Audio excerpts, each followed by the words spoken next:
খবর শুনছেন Hooghly news TV YouTube channel থেকে। আজকের বিশেষ খবর হলো, স্ত্রীর নামে অন্য নারীর সঙ্গে ভ্রমণ করছিলেন বিধায়ক, ধরা পড়তেই টিটিইকে হত্যার হুমকি দিলেন। পুলিশের চাপে বলতে বাধ্য হয়েছি। টাকার প্রস্তাব নিয়ে তৃণমূল বিবৃতি দিতেই পর্দাফাঁস তিলোত্তমার বাবা মার। খুন করা হতে পারে শেখ হাসিনাকে, প্রাণ বাঁচাতে চরম সিদ্ধান্ত নিল মোদীর সরকার। দুর্গাপুজোর অনুদান নিয়ে মামলা, রাজ্যকে এবার বিরাট নির্দেশ কলকাতা হাইকোর্টের। বিক্ষোভের মুখে সেলেবরা, তৃণমূলের তীব্র নিন্দা। কন্যা সন্তানের পিতা হিসাবে আমি ভীত ও সন্ত্রস্ত, সরকারি পুরস্কার ফিরিয়ে তীব্র নিন্দা সুপ্রিয় দত্তর। আগামী 24 ঘন্টা কেমন থাকবে আবহাওয়া, আসছি বিস্তারিত খবরে। তৃণমূল কংগ্রেসের এক বিধায়ক ট্রেন টিকিট পরীক্ষককে হত্যার হুমকি দিয়েছেন বলে অভিযোগ উঠেছে। ঘটনাটি ঘটেছে 14226 নম্বর ট্রেনে, যা মালদা থেকে হাওড়ার উদ্দেশ্যে যাত্রা করছিল। ট্রেনে C1 কোচে 18 নম্বর আসনে নবগ্রামে তৃণমূল কংগ্রেস বিধায়ক কানাই চন্দ্র মণ্ডল ভ্রমণ করছিলেন। ঘটনার সময় তার সাথে আরেকজন নারী ছিলেন, যার কাছে কোনো টিকিট ছিল না। তবে যখন টিটিই টিকিট চেক করেন, তখন তিনি দেখেন যে টিকিটটি বিধায়কের স্ত্রীর নামে বুক করা হয়েছে, কিন্তু তার জায়গায় অন্য একজন নারী বিধায়কের সঙ্গে ভ্রমণ করছেন। এই ঘটনায় উত্তেজনা বাড়তেই বিধায়ক টিটিইকে হত্যার হুমকি দেন। টিটিইর অভিযোগ অনুযায়ী তিনি লিখিতভাবে জানান যে তৃণমূল কংগ্রেস বিধায়ক কানাই চন্দ্র মণ্ডল তাকে হত্যার হুমকি দিয়েছেন। কয়েকদিন আগে টিটিই ওই বিধায়ককে বিনা টিকিটে কয়েকজন লোকের সঙ্গে ভ্রমণ করতে দেখে ধরেছিলেন। এরপর থেকেই টিটিইকে বিধায়ক দ্বারা হত্যার হুমকি দেওয়া হচ্ছিল। টিটিই এই বিষয়ে রেলওয়েতে লিখিত অভিযোগ দায়ের করেছেন। বিষয়টি আলোচনায় আসে কারণ বিধায়কের স্ত্রীর নামে টিকিট ছিল, কিন্তু বিধায়ক অন্য এক নারীর সঙ্গে ভ্রমণ করছিলেন। তদন্তে টিটিই জানতে পারেন যে বিধায়কের স্ত্রীর বয়স বেশি, কিন্তু যে নারী বিধায়কের সঙ্গে ছিলেন তার বয়স কম। এরপর যখন টিটিই তার পরিচয়পত্র দেখতে চান, তখন নিশ্চিত হয় যে বিধায়কের স্ত্রীর পরিবর্তে অন্য একজন নারী তার সঙ্গে ভ্রমণ করছেন। এরপর টিটিই তাদের বিরুদ্ধে জরিমানা করেন এবং টিকিট তৈরি করেন। টিটিই বলেন, সবার প্রতি আবেদন, বৈধ টিকিট নিয়ে ভ্রমণ করুন। বিনা টিকিটে ভ্রমণ করা এবং অন্যের নামে টিকিটে ভ্রমণ করা আইনত অপরাধ। প্রিয় দর্শক, আপনি কোন জেলা থেকে দেখছেন কমেন্ট করে জানাবেন। এবং আমরা এই ভিডিওটিতে 2000 লাইক ও 1000 সাবস্ক্রাইব টার্গেট করেছি, তাই আমাদের টার্গেটটি সম্পূর্ণ করবেন। অনেকেই আমাদের খবর শুনছেন কিন্তু সাবস্ক্রাইব করছেন না, ভুলে যাচ্ছেন, তাই এক্ষুনি সাবস্ক্রাইব করে নিন। ফিরে আসছি পরবর্তী খবরে।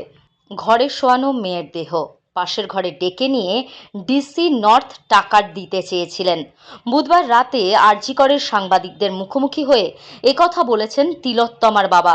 অভিযোগটা ভয়ঙ্কর। তরুণী চিকিৎসকের ক্ষত বিক্ষত দেহ দেখে যখন বাবা মা দিশেহারা, তখন টাকার অফার করলো পুলিশ। তিলোত্তমার বাবার এই বক্তব্যে যখন নতুন করে প্রশ্ন উঠতে শুরু করেছে, ঠিক তখনই বৃহস্পতিবার সকালেই সেই তিলোত্তমার বাবা মায়ের একটি ভিডিও সামনে আনলো তৃণমূল। সেই ভিডিওর সঙ্গে বুধবার রাতের বক্তব্যের কোনো মিলই নেই। তাহলে কোনটা সত্যি? পুলিশে যে টাকা দিতে চেয়েছিল, এই দাবি এই প্রথমবার করলেন না নির্যাতিতার বাবা। 9 আগস্টের পর অনেককেই এই কথা বলেছেন তিনি। ডক্টর সুবর্ণ গোস্বামী সহ কয়েকজন চিকিৎসক নির্যাতিতার বাবা মায়ের সঙ্গে দেখা করে বেরিয়ে বলেছিলেন পুলিশ টাকা দিতে চেয়েছিল। বুধবার নিজে মুখে সেই কথা বলেন তিলোত্তমার বাবা। বৃহস্পতিবার তৃণমূল ভবনের সাংবাদিক বৈঠকে একটি ভিডিও প্রকাশ করা হয়। ভিডিওর সত্যতা যাচাই করেনি Hooghly news TV YouTube channel. সেখানে দেখা যাচ্ছে নির্যাতিতার বাবা মাকে কেউ প্রশ্ন করছেন, আপনারা নাকি বলেছেন পুলিশ টাকা দিতে চাইছে। উত্তরে নির্যাতিতার বাবা বলছেন, কে বলল? আমরা এরকম কিছু বলিনি। কিভাবে বলল? এরকম কিছু ঘটেইনি। আবার প্রশ্ন, ছি ছি ছি, তাহলে এটা মিথ্যা গল্প? উত্তর, একদম মিথ্যা, বানানো গল্প। অর্থাৎ ভিডিওটি অর্থ হলো তাদের টাকার অফার দেওয়া হয়নি। কুণাল ঘোষ সেই ভিডিও সোশ্যাল মিডিয়ায় পোস্ট করেছেন। এই ভিডিও প্রকাশ্যে আসার পর তিলোত্তমার বাবা মায়ের সঙ্গে কথা বলেন একটি সংবাদ সংস্থা। আসল সত্যিটা কি? তিলোত্তমার বাবা বলছেন, সেদিন রাতে ভিডিও করে নিয়ে গিয়েছিল। আমরা যে কিছু বলিনি এটা বলতে চাপ দেওয়া হয়েছিল। পুলিশ চাপ দিয়েছিল। বোঝানো হয়েছিল পুলিশের বিরুদ্ধে কথা বললে তদন্তে অসুবিধা হবে, তদন্তের ক্ষতি হবে। তখনও তো কেসটা পুলিশের হাতেই ছিল। পুলিশ তদন্ত করবে, আবার পুলিশের নামেই বদনাম করব? তবে রাজনৈতিক দলের কাছে এই ভিডিও কি করে গেল সেটা জানেন না বলে উল্লেখ করেছেন তিনি। তারপর কি হলো? তিলোত্তমার বাবা মায়ের বক্তব্য, পরে পুলিশের গতিবিধি দেখে বুঝলাম ব্যাপারটা ওরা অন্যদিকে নিয়ে যাচ্ছে। এরপর হাইকোর্ট সিবিআইকে তদন্তভার দিল। বাংলাদেশে কোটা সংরক্ষণের দাবিতে যে ছাত্র বিক্ষোভ শুরু হয়েছিল তার আকার এতটাই মারাত্মক হয়ে উঠেছিল যে দাবি ওঠে শেখ হাসিনার সরকারের ইস্তফার। অবশেষে চাপে পড়ে শেষ পর্যন্ত প্রধানমন্ত্রী পদে ইস্তফা দিয়ে গত 5ই আগস্ট দেশ ছাড়েন হাসিনা। প্রধানমন্ত্রীত্বে ইস্তফা দিয়ে প্রাণ বাঁচাতে ভারতে পালিয়ে এসেছিলেন শেখ হাসিনা। ঢাকা থেকে আগরতলা হয়ে বিশেষ বিমানে চেপে গাজিয়াবাদের হিন্ডন বায়ুসেনা ঘাঁটিতে পৌঁছান তিনি।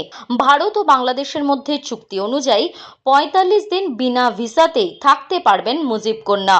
যদিও দু দেশের মধ্যে বন্দি প্রত্যর্পণ চুক্তি থাকার ফলে শেখ হাসিনাকে ফেরত পাঠানোর জন্য ভারতের উপর বিশেষ চাপ তৈরি করার সিদ্ধান্ত নিয়েছে বাংলাদেশের অন্তর্বর্তী সরকার।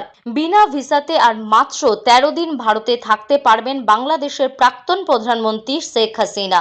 আর ওই মেয়াদ শেষ হওয়ার পরেই মুজিব কন্যাকে দেশে ফেরত পাঠানোর জন্য মোদী সরকারের কাছে আনুষ্ঠানিক অনুরোধ জানাতে চলেছে পাকিস্তানের গুপ্তচর সংস্থা আইএসআই এর মদতপুষ্ট বাংলাদেশের অন্তর্বর্তী সরকার।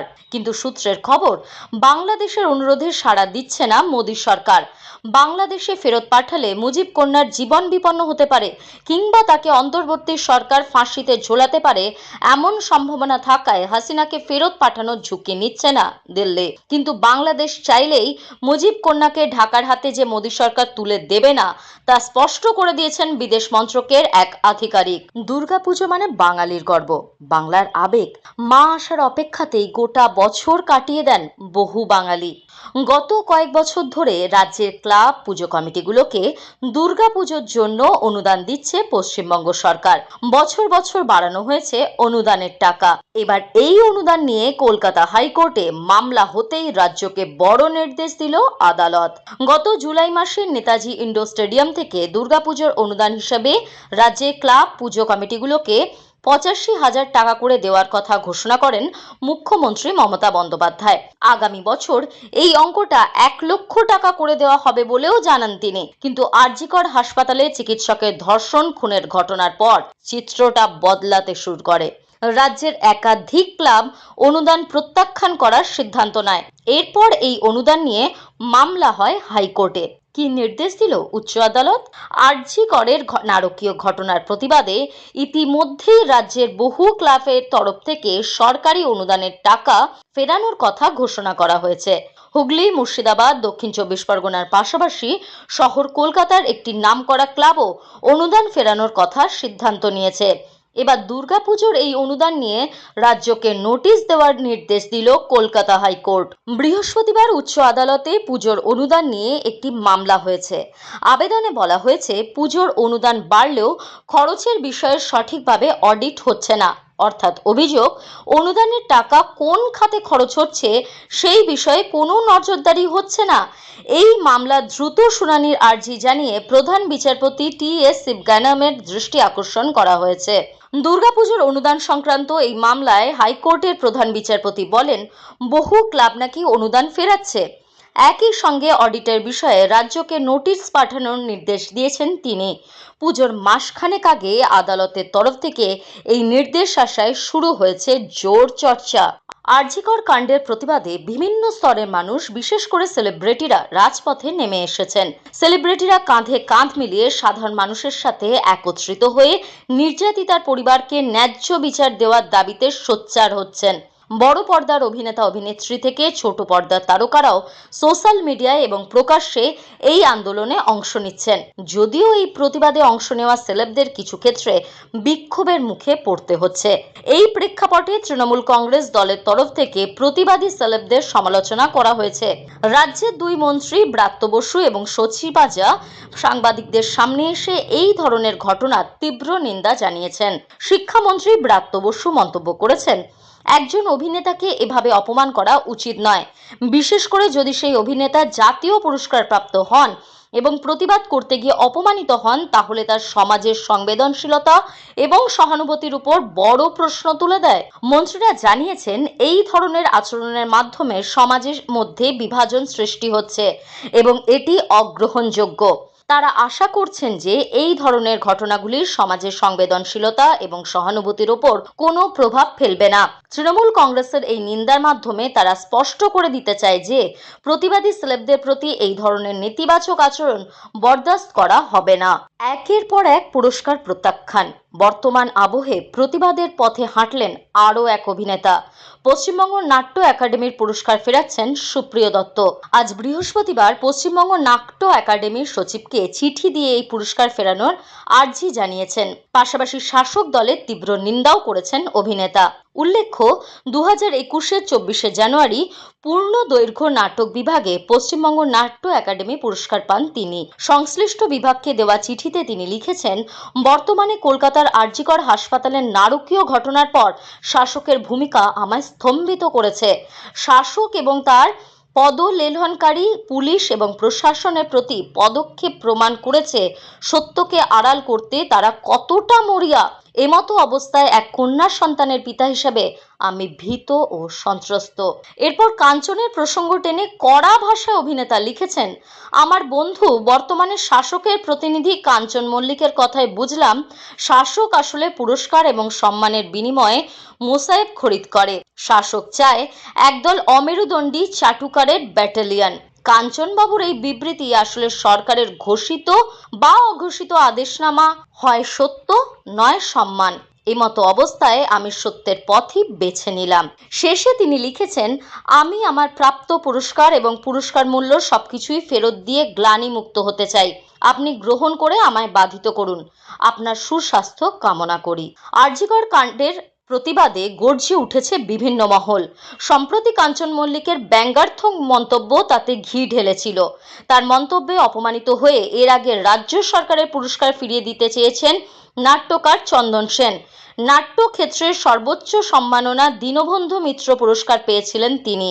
সেটি ফিরিয়ে দিতে চেয়ে রাজ্য সরকারের সংশ্লিষ্ট দপ্তরে ইমেল পাঠিয়েছেন প্রবীণ নাট্যকার চন্দন সেন। একই পথে হেঁটেছেন সুদীপ্তা চক্রবর্তীও। সোমবার বন্ধু কাঞ্চন মল্লিককে ত্যাগের পোস্ট করেছিলেন সোশ্যাল মিডিয়ায়। এরপর মঙ্গলবার বাংলা বিনোদন দুনিয়ায় অসামান্য অবদানের জন্য রাজ্য সরকারের দেওয়া বিশেষ পুরস্কারও ফিরিয়ে দিতে চেয়ে ইমেল পাঠিয়েছেন তিনি। বিপ্লব বন্দ্যোপাধ্যায়ের নামও রয়েছে সেই তালিকায়।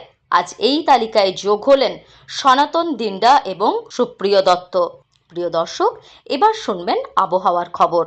আগামী 24 ঘন্টায় নিম্নচাপ তৈরির সম্ভাবনা রয়েছে বঙ্গোপসাগরে। এর জেরে সপ্তাহের শেষের দিকে বৃষ্টি বাড়তে পারে দক্ষিণবঙ্গের উপকূল সহ সংলগ্ন জেলাগুলিতে।